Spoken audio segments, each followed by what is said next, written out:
છોડાયો 8,000 hectare જમીનનો લાભ।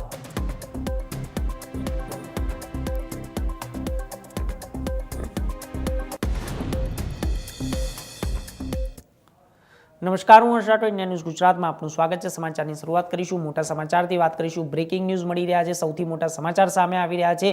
આપને જણાવી દઈએ, નેશનલ હાઈવે ઉપર 48 પર અકસ્માત થયો છે।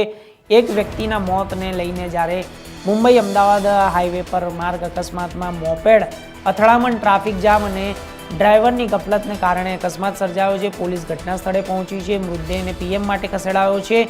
હાઈવે પર અકસ્માત સર્જાયો છે, ટ્રાફિક અવ્યવસ્થિત અને જ્યારે તેની સાથે તેની અંદર કામગીરી કરવામાં આવી છે। પોલીસ ઘટના સ્થળે પહોંચીને ત્યાંની તમામ ચકાસણીઓ કરવામાં આવી છે। હાઈવે અકસ્માતની અંદર જ્યારે આ ટ્રક ચાલકની ગફલતના કારણે જ્યારે એક ગાડીવાળાનું અકસ્માત સર્જાયો છે, 108 એમ્બ્યુલન્સ મારફતે ત્યાં પહોંચી છે।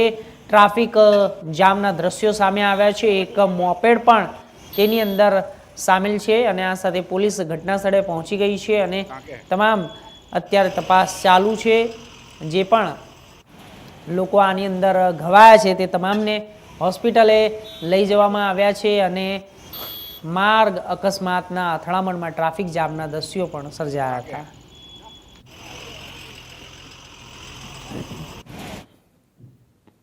તો ભરૂચમાં સિદ્ધિવિનાયક સોસાયટીમાં